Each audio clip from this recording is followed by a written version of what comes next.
boleh jadi ada orang yang mengatakan dirinya Islam, tapi sebetulnya sikap dan perilaku nilai-nilai yang ditampilkan sebetulnya tidak menunjukkan bahwa dia sebagai seorang Islam ya. Nah, begitu juga sebaliknya, boleh jadi orang lain yang tidak bernama Islam, tidak beragama Islam, tapi nilai-nilainya yang dikedepankan itu. Bahwa saya ini Muslim, amin, atau Jawi, amin, atau Bugis, amin, bukan. Itu kan kalau menyebutkan seperti ini Muslim, Jawa, Bugis, itu kan lebih mengarah pada identitas. Iya.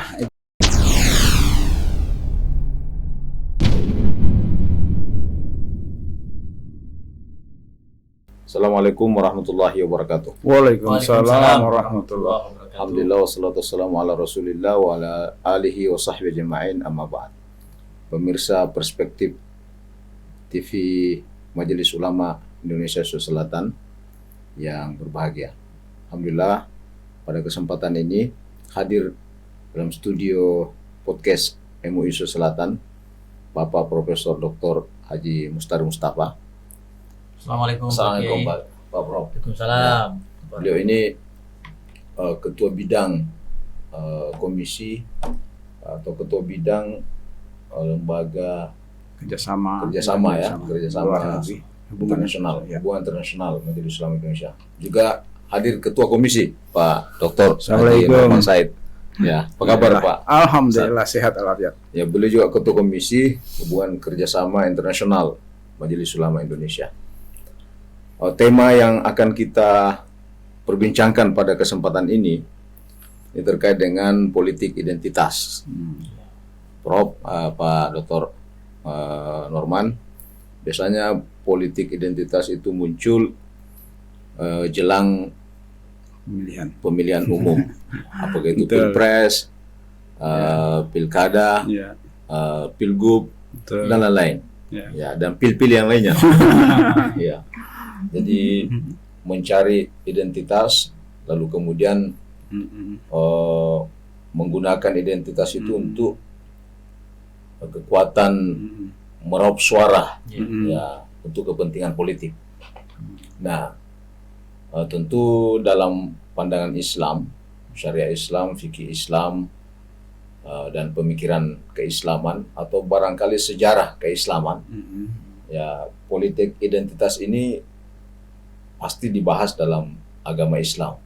Apakah itu realitas sejarah yang sudah pernah ada, atau konsep pemikiran ulama tertentu menyorotnya seperti apa politik identitas itu, atau bahkan praktisi-praktisi politik yang mungkin berlatar belakang satu aliran tertentu, itu menjadikan kekuatan ini sebagai narasi politik, ya, untuk kepentingan-kepentingan, ya tentu kepentingan politik.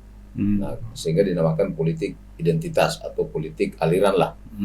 Nah, karena itu saya barangkali mulai dari Prof. Mustari dulu. Bagaimana melihat politik identitas ini? Ya, dalam sudut pandang tentu pada sudut pandang keislaman. Ya, silakan Prof. Terima kasih. Assalamualaikum warahmatullahi wabarakatuh. Salam. Alhamdulillah para pemirsa Perspektif TV Majelis Ulama Provinsi Sulawesi Selatan. Saya ingin menyampaikan terima kasih Pak Kiai Muammar sebagai host acara ini. Politik identitas ini dalam pandangan saya, baik secara historis maupun secara empiris saat ini, kelihatannya tidak bisa diabaikan dalam kehidupan kita. Secara historis dalam sejarah, ekspresi berpolitik berlatar belakang identitas ini itu sudah ada sejak mungkin kalau kita sebut sebelum Nabi Muhammad SAW sampai zaman kita sekarang. Yang bentuknya atau kita bisa sebutkan secara deskriptif ialah ekspresi berpolitik dengan latar belakang semangat identitas-identitas tertentu, identitas suku, identitas kelompok, identitas aliran, dan lembaga-lembaga politik yang lainnya. Nah, dari zaman para rasul di kawasan di mana mereka diutus sampai kita di Indonesia, ekspresi berpolitik dengan latar belakang identitas ini masih mewarnai semua dinamika politik. Dan seperti yang disampaikan oleh Pak Kiai Muammar tadi barusan, bahwa model atau praktek politik identitas ini menjelang pemilihan umum kita di depan mata ini itu sudah mulai muncul, yaitu dengan semakin menguatnya konsolidasi, menguatnya katakanlah koordinasi dengan kekuatan-kekuatan latar belakang kesamaan, baik itu aliran, lembaga dan seterusnya. Untuk apa? Jelas kita melihat bahwa identitas ini adalah satu model atau satu hal yang dipandang memiliki potensi untuk ya katakanlah memberikan kekuatan politik yang dianutnya begitu. Nah, saya melihat juga yang penting juga ialah pandangan Islam terhadap hal ini itu kalau kita mengambil misalnya kaidah bahwa kita adalah manusia yang bersumber dari satu asal dari Adam dan Hawa, kemudian diciptakan oleh Allah secara berbeda, baik beda suku, beda bangsa dan seterusnya. Itu surah Al-Hujurat itu bagi ya ayuhan nas inna khalaqnakum min dzakari wa unsa wa ja'alnakum syu'uba wa qabaila lita'arafu.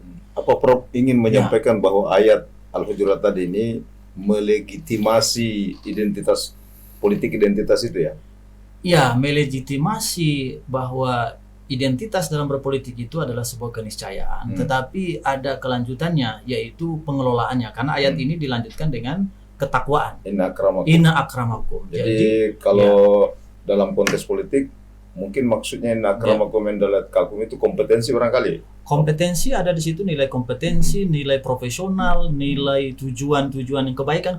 Karena kalau takwa kan kebaikan dalam sudut pandang agama tentunya, artinya tidak menabrak kaidah-kaidah agama, kaidah fikih, halal haram, sunnah mubah, jelas di situ. Artinya kompetensi itu bisa menghilangkan sekat-sekat identitas itu sesungguhnya. Apa seperti itu maksudnya? Sehingga siapapun yang punya kompetensi untuk memimpin misalnya, tidak harus melihat dia dari suku mayoritas atau dari kelompok mayoritas gitu. Itu sudah bisa juga digunakan pandangan seperti itu. Dia mungkin lebih ke arah arah kelanjutannya ya, bahwa beda suku, beda bangsa dalam beridentitas itu memang tidak harus menggugurkan orang-orang yang memiliki kompetensi dari suku tertentu harus dikalahkan, diabaikan. Itu kelanjutannya ya. Itu kan tergantung konteksnya. Konteks misalnya dalam berpolitik, politik itu adalah proses misalnya mencari katakanlah pemimpin-pemimpin politik. Nah, dalam hal menemukan pemimpin politik ini, maka dia bisa juga dimaknai sebagai munculnya itu dari suku manapun. Karena suku ini dari manapun semua diakui. Mau dia kebetulan misalnya dia adalah suku yang kecil, besar, atau suku yang terasing, tetapi kalau dia memiliki ketakwaan yang baik atau kompetensi, kalau kita terjemahkan itu sebagai kompetensi kebaikan, bisa dihadapkan. Termasuk barangkali perbedaan latar belakang agama. Tapi untuk menjawab latar belakang agama ini, Pak Dr. apakah memungkinkan ini kekuatan-kekuatan identitas itu berlatar belakang agama untuk menjadi narasi politik? Ya. Mungkin bisa dijelaskan, Pak. Iya.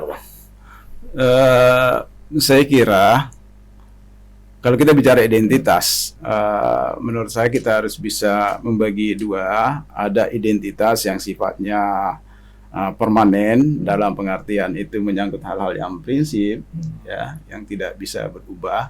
Tapi ada identitas juga yang dinamis sifatnya, yang bisa berubah-ubah. Nah, kalau itu kita kaitkan dengan agama, kita juga bisa melihat bahwa dalam agama itu ada ajaran yang pokok, ada usul gitu ya, ada hal yang prinsip. Dan ada yang furu namanya, yang cabang, yang sifatnya bukan prinsip tapi itu sifatnya dinamis. Nah, karena itu manusia sebetulnya memang harus kita lihat di satu sisi dia merupakan satu umat, ya, umatan wahidah begitu ya, satu kesatuan sebetulnya setiap manusia itu dari aspek dalamnya, yakni sisi kemanusiaannya. Kita kan sama-sama manusia, oleh karenanya siapapun manusia ini harus dianggap saudara, ya, terlepas dari latar belakang agama yang berbeda, suku yang berbeda, atau profesi yang berbeda, tetap dia adalah sama-sama manusia. Nah, di sisi yang lain, bahwa kita ini hidup dalam ruang dan waktu yang mau tidak mau kita juga harus mendefinisikan diri kita, bagaimana kita memosisikan diri dalam ruang dan waktu yang berbeda-beda itu, yang dinamis itu.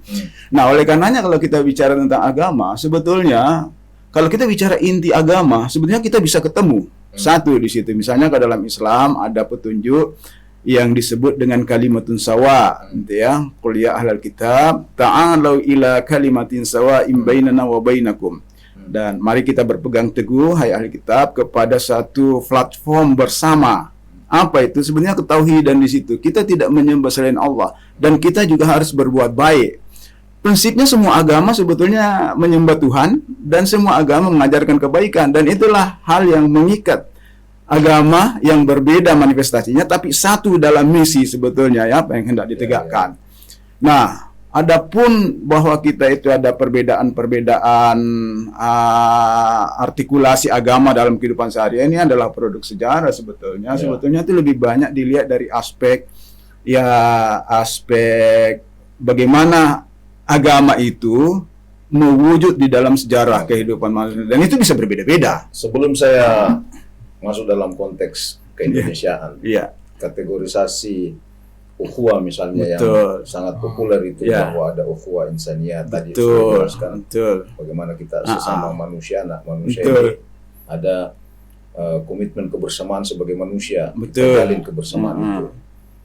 Lalu kemudian dalam konsep Islam disebut dengan ukhuwah insaniyah atau ukhuwah syariah. Ukhuwah syariah, benar. Lalu kita tarik lagi dalam konteks kenegaraan, kebangsaan, kita ada istilah ukhuwah wataniyah. Nah, secara ideologi keagamaan misalnya ada namanya ukhuwah, kalau kita sama muslim ukhuwah islamiyah atau ukhuwah imaniyah. Nah, selanjutnya dalam konteks kenegaraan ini, yang berlaku di antara sekat ukhuwah tadi ini, di mana dalam kaitannya dengan politik, Pak? Kaitannya dengan politik, ya. Kalau kita kaitannya dengan politik di Indonesia ini, kita harus kembali ke apa sebetulnya yang menjadi prinsip dasar negara ini, dan itu berarti kita bicara tentang komitmen, ya, 4 komitmen dasar, biasa disebut pilar kebangsaan. Yang pertama adalah ketika kita berbicara tentang kehidupan sebagai Indonesia, pertama kita harus meletakkan Pancasila sebagai patokan, referensi bersama, begitu kan. Di situ ada ketuhanan yang Maha Esa. Nah, selama kita ini orang Indonesia, ya kita harus bertuhan. Bahwa Tuhannya seperti apa itu urusan internal masing-masing, ya. Tapi sebagai bangsa Indonesia kita harus mengakui bahwa sesama kita sebagai bangsa Indonesia itu, agama apapun yang kita anut itu diakui, gitu ya. Dan oleh karenanya kita memiliki hak yang sama. Ada Undang-Undang Dasar sebagai acuan normatif kita, bagaimana kita berinteraksi. Di situ tidak dibedakan agama-agama, ya. Setiap agama itu, setiap penduduk agama memiliki kebebasan, ya, bebas mengamalkan agama. Betul. Dan agama Islam juga menekankan hal itu. Dan kemudian ada kebinekaan, gitu ya, bahwa ya kebinekaan ini adalah satu yang ditetapkan Tuhan atas diri kita, dan kita tidak memilih sebetulnya. Ini adalah apa yang Tuhan berikan dan kita harus terima sebagai satu. Jadi dalam konteks keindonesiaan kita, ya silakan kita beragam, tetapi jangan lupa bahwa keragaman ini harusnya menjadi modal, seperti yang Prof. tadi katakan tadi, ya. Ini modal sebetulnya buat kita, keragaman itu, untuk menampilkan yang terbaik dari apa yang kita miliki untuk kejayaan bangsa. Nah, tidak boleh ada satu kelompok, apakah berlatar belakang agama atau suku atau ras di Indonesia, merasa diri yang paling berhak atas negara ini, karena negara ini namanya negara bangsa, ya.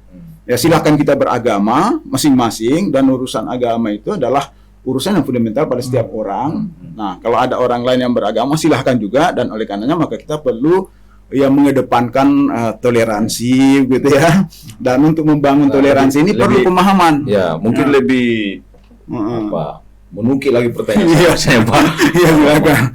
Bolehkah misalnya seorang Muslim ketika, ya mungkin kebetulan dia menjadi tokoh partai atau tokoh politik, Nah, kemudian dia berlatar belakang Islam, misalnya Muslim. Ya. Kemudian mencoba menggalang suara masyarakat itu dengan pendekatan keagamaan. Pendekatan keagamaan. Misalnya, taruhlah dia calonnya si A ini, ya, kebetulan Muslim, maka propaganda untuk mendukung calon si A ini dengan isu-isu membawa agama tertentu gitu. Ya. Atau sesuatu yang wajib dilakukan bagi orang Islam. Nah, jadi pilihannya ini apakah wajib mendukung sesama Muslim misalnya yang berlatar belakang agama, atau itu hukumnya boleh dalam politik Islam. Jadi ya dalam kaitannya dengan konteks kenegaraan tadi, ya saya bukan karena misalnya kebetulan sesama Muslim, lalu kemudian pilihan politik saya ya mewajibkan untuk memilih itu, atau misalnya ya dalam pandang politik kenegaraan ini tadi, ya itu sesuatu menjadi kebebasan politik kita sebagai warga negara gitu. Nah, ini bagaimana Pak? Ini sensitif ya. Sensitif, tapi karena yang bertanya ini adalah memang expert di bidang hukum Islam. Sekaligus nanti juga saya bisa dikoreksi kalau salah ya. Bahwa ini pemimpin yang kita pilih untuk konteks Indonesia ini bukan pemimpin agama, tapi dia adalah pemimpin negara yang di dalamnya berlaku sistem untuk semua umat. Jadi kalau dari situ formulanya, maka dia berlaku kaidah siapa yang terbaik di antara mereka yang dipimpin di bawah ini. Itu menurut saya bisa. Jadi seorang pemimpin yang Islam terbaik, maka dia bisa mengatakan kepada konstituen atau pemilih Muslim bahwa ini pemimpin kita dengan kriteria-kriteria, kualifikasinya. Tetapi kalau kebetulan dia tidak Islam, tetapi juga dia terbaik, dan tentu terbaik ini kan objektif ya, bahwa kualifikasinya sudah dikenal umum, terbaik di antara yang terbaik lah, katakan demikian. Meskipun dia di daerah yang mayoritas Muslim, ya kita harus objektif mengatakan ini yang terbaik. Jadi saya pikir bahwa pilihan wajib atau sunnahnya itu tergantung dari kompetensi tadi, kualifikasi yang dimiliki oleh calon pemimpin. Kalau dia terbaik, karena ini pemimpin negara yang mengayomi semua urusan, maka yang terbaik itulah yang wajib kita pilih. Dan saya kira dalam bingkai Negara Kesatuan Republik Indonesia, ya beberapa daerah-daerah yang ada, provinsi misalnya ada, ataupun kabupaten kota yang ada di Negara Kesatuan Republik Indonesia, kalau dilihat populasi Muslim dan Muslimnya kan bervariasi. Misalnya ada kabupaten A atau kota A, provinsi A, justru minoritas di situ Muslim. Iya, betul.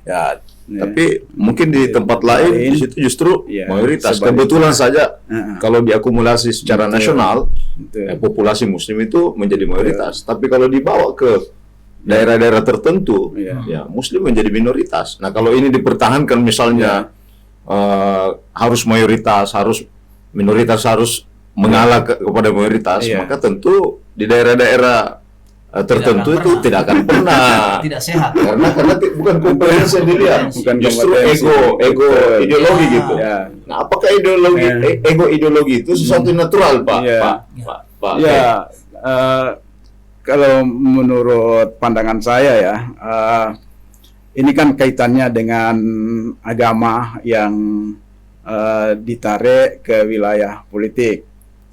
Nah, kalau menurut saya kita bicara agama, harusnya agama itu kita juga lihat secara lebih jelas, karena agama ini kan selain dia sebagai ajaran yang menganjurkan atau mengajarkan nilai-nilai dan nilai, agama juga membentuk simbol gitu ya, dan salah satu simbolnya adalah sebetulnya umat gitu ya, umat, sehingga umat ini kadang-kadang ditarik sana kemari. Padahal kalau kita berbicara tentang kehidupan dunia termasuk politik, itu bisa saja kita bicara di mana Islam itu masuk, tapi tidak dalam wujud simbolik. Ya, misalnya kita bicara tentang keadilan, Ya, bahwa yang substansial substansi sebetulnya. ya. Kita bicara tentang Islam yang substansi. Ya. Jadi kalau kita misalnya memilih orang sesuai dengan kompetensinya seperti dikatakan oleh Prof. Mustari tadi, itu bisa saja kita mengatakan ini kan sesuai dengan ajaran agama.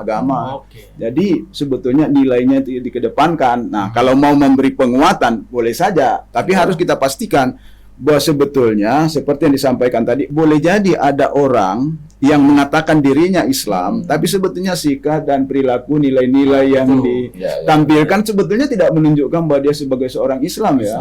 Nah, begitu juga sebaliknya, boleh jadi orang lain yang tidak bernama Islam, tidak beragama Islam, tapi nilai-nilainya yang dikedepankan itu. Nah, betul, saya setuju dengan apa yang dikatakan Prof. Mustari tadi, bahwa dalam konteks keindonesiaan seharusnya yang kita kedepankan adalah kepentingan hidup bersama sebagai bangsa Indonesia, bukan perjuangan atas dasar bagaimana menjadikan agama tertentu, katakanlah Islam, sebagai katakanlah sebagai isu politik dan sebagai satu-satunya acuan di dalam mengelola negara ini, karena negara ini negara bersama ya, negara bangsa. Menurut saya dan kalau kita misalnya merujuk ke beberapa ayat, ketika Yusuf mengajukan diri sebagai pejabat publik, pejabat politik, dia menyampaikan bukan identitas, dia lebih pada kompetensinya. Sebutkan ini hafizun alim, hafiz alim, jadi orang terpercaya, bisa menjaga dan punya pengetahuan. Nah, di ayat lain misalnya kawiyun amin, jadi bukan bahwa saya ini Muslim amin atau Jawi amin atau Bugis amin, bukan. Itu kan kalau menyebutkan seperti ini Muslim, Jawa, Bugis, itu kan lebih mengarah pada identitas. Padahal jabatan publik ini untuk kebutuhan masyarakat, bukan hanya satu golongan. Itulah sebabnya misalnya di Piagam Madinah, Pak Kenawan ini menyebutkan sering tadi berapa kali umma kan? Iya betul, kata umma. Padahal Piagam Madinah itu menyebutkan kata-kata umma. Padahal dalam usul Piagam Madinah itu bukan hanya orang Islam yang menjadi warga yang memiliki hak bersama, tapi semua diakomodir gitu dengan berbagai latar belakang agama. Nah, ini nih yang meskipun memungkinkan Muhammad sebagai seorang nabi memungkinkan sebetulnya dia mengatakan kita pakai hukum Islam, syariat Islam, Al-Qur'an, hadis. Ternyata kan tidak. Semua umat itu, artinya kelompok itu diberikan hak untuk menjalankan hukumnya masing-masing. Kalau ada tindakan-tindakan misalnya pelanggaran, oke, silakan hukum sesuai dengan hukum masing-masing. Itu berarti ini jalan sebetulnya dalam konteks masyarakat yang plural. Ini tidak boleh satu agama memaksakan. Padahal ini seorang nabi sebetulnya bisa tapi itu tidak dilakukan.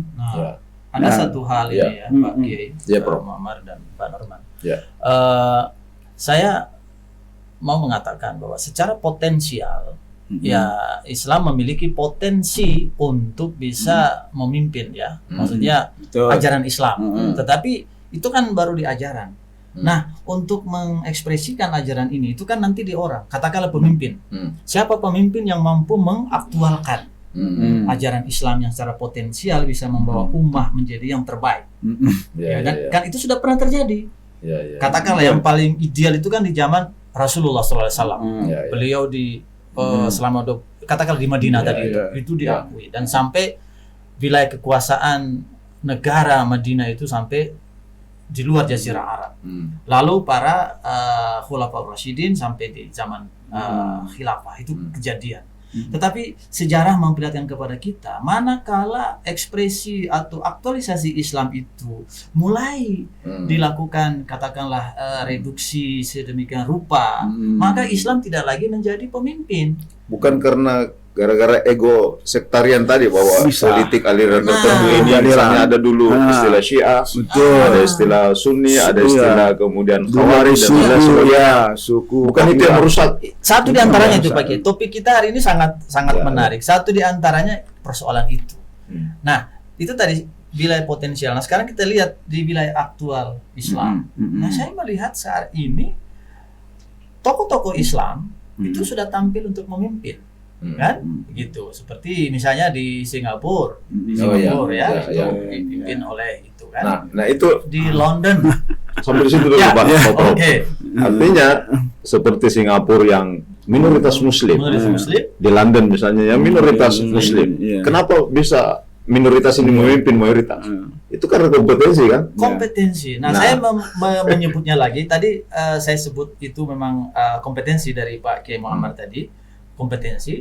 Nah, saya menyebutnya dengan tadi bahwa karena potensi Islam mampu diekspresikan oleh pemimpin ini, bahwa Islam mengajarkan keramahan, moderasi, mengajarkan kemajuan dan seterusnya itu. Mereka tampil menjadi pemimpin di wilayah mayoritas, mereka minoritas. Dan selain wali kota London itu, jadi ini ekspresi kompetensi ini kan juga menjadi satu kaidah universal, karena seperti negara-negara maju itu, katakanlah Inggris lagi hari ini, perdana menterinya adalah seorang Hindu, begitu ya. Jadi mereka memimpin negara mayoritas di situ, tapi oleh minoritas Hindu. Wali kotanya dan beberapa menterinya juga dari Muslim. Jadi ini problem antara potensi dan aktualisasi saat ini. Jadi sekarang problem kita adalah bagaimana kembali mengaktualkan Islam sebagai ajaran yang sempurna, begitu, yang juga diterima secara dulu dalam sejarah, diterima oleh orang-orang Yahudi di Madinah dulu. Bahwa ini ajarannya baik. Ini tantangan besar kita. Inilah ya katakanlah harga yang paling mahal saat ini, yaitu menampilkan Islam yang kira-kira apa boleh saya katakan mungkin di akhir-akhir segmen kita ini untuk menjadi pejabat misalnya di Indonesia atau menjadi presiden, menjadi gubernur dan seterusnya. Ya, kalau kebetulan Muslim, jadilah Muslim yang memiliki kompeten. Itu bisa ya. Jadi bukan karena Muslimnya, tapi karena kompetensinya. Betul. Silahkan kita dukung. Kalau misalnya ada pilihan, ada Muslim yang berkompeten, ada Muslim mungkin yang tidak terlalu berkompeten, ada mungkin non Muslim yang berkompeten, ada non Muslim yang tidak berkompeten. Pilihan-pilihan itu menjadi tawaran bagi kita. Mau pilih A, B, C, D, silahkan. Tapi itu saya kira selain karena faktor ego, ego misalnya sektarian atau ego komunal tertentu, tapi yang utama adalah bagaimana pejabat publik itu memiliki kompetensi. Itulah sebabnya mungkin dalam surah Al-Baqarah, pertengahan surah Al-Baqarah 143, jadi persis di tengah-tengahnya itu Allah berfirman, wa kadzalika ja'alnakum ummatan wasatan. Jadi bukan ummah Islamiyah, tapi ummatan wasatan. Jadi umat yang masyarakat yang moderat, masyarakat yang modern, masyarakat yang dinamis, macam-macam itu artinya. Litakunu syuhada, agar bisa menjadi contoh. Ketika menjadi contoh, tentu banyak orang yang simpati kepada. Jadi bukan karena Muslimnya, tapi karena memiliki kompetensi sehingga orang simpati kepada yang bersangkutan. Saya kira itu menjadi tantangan bagi kita. Ada satu kutipan yang biasa saya dengar, cuma saya lupa, tapi ada mengatakan itu dari Ibnu Taimiyah, bahwa berada di bawah pemimpin yang adil meskipun kafir itu lebih baik daripada pemimpin yang Muslim tapi tidak adil. Artinya apa? Bukan masalah Islam sebagai nama, tapi Islam sebagai substansi. Wah, Islam itu keadilan, Islam itu kemajuan, Islam itu adalah rahmah. Nama Ibnu Taimiyah, betul. Referensinya oleh kelompok tertentu dianggap sesuatu yang tapi kemudian Ibnu Taimiyah, sekelas Ibnu Taimiyah bisa berpendapat seperti itu, luar biasa. Dan saya kira itu menjadi closing statement. Betul.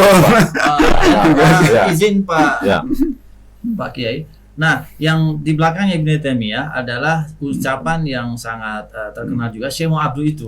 Dia katakan, saya lihat Islam ada di Prancis, meskipun mereka tidak Islam, tidak Muslim. Sementara di negara saya, Mesir, saya melihat Muslim tapi tidak ada Islam. Nah, Islam di situ adalah tadi yang punya nilai-nilai substansi tadi itu. Ini luar biasa. Ini dua kutipan tadi dari Prof. Mustari, kemudian Dr. Norman. Saya kira itu menjadi tantangan bagi kita umat Islam. Apakah kita bisa menjadi Islami, bukan hanya sekedar identitas Muslim, tapi menjadi Islami, sehingga orang bisa simpati kepada tawaran-tawaran mungkin jabatan-jabatan publik untuk diserahkan kepada yang memiliki kompetensi itu. Saya kira demikian. Terima kasih banyak. Terima kasih kembali. Terima kasih banyak. Selamat. Baik. Terima kasih. Terima kasih. Demikian pemirsa, sampai jumpa di edisi berikutnya. Assalamualaikum warahmatullahi wabarakatuh. Waalaikumsalam warahmatullahi wabarakatuh.